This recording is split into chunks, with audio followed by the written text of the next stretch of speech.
అబ్బా! పాపం మామ. ఒక కస్టమర్ పడ్డాడు మామ ఇంతకుముందు. అయితే నేను అడిగిన ఏమైంది బ్రో సాడ్ ఉన్నావు అంటే, బ్రో బ్రేకప్ అయింది బ్రో అన్నాడు. అయితే వినండి మామ. అయితే మామ వానికట ఒక పిల్ల ఇన్‌స్టాగ్రామ్‌లో సెట్ అయిందట మామ.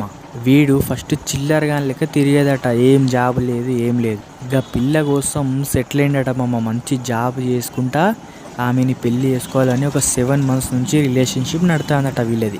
ఇక రోజు చాటింగ్ చేసుకుంటాళ్ళు, రోజు కాల్ మాట్లాడుకుంటాళ్ళు మామ. ఒక 2 రోజులు చాట్ చేయలేట, ఫోన్ చేయలేట మామ.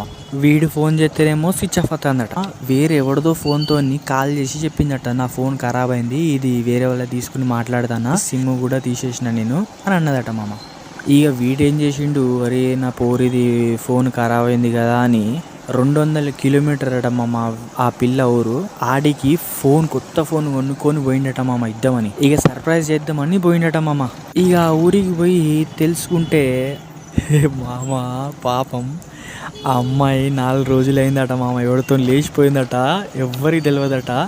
వీడు వచ్చి అడిగితే ఇక నీకేంద్రా అని వీడిని పట్టిల్లట.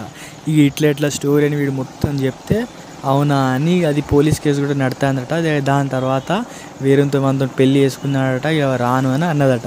ఇక వీడు బుగ్గ కడండి మామ. కానీ పోతూ పోతూ ఒక పోరుని మంచిగా సెట్ చేసిపోయింది మామ పోరైతే.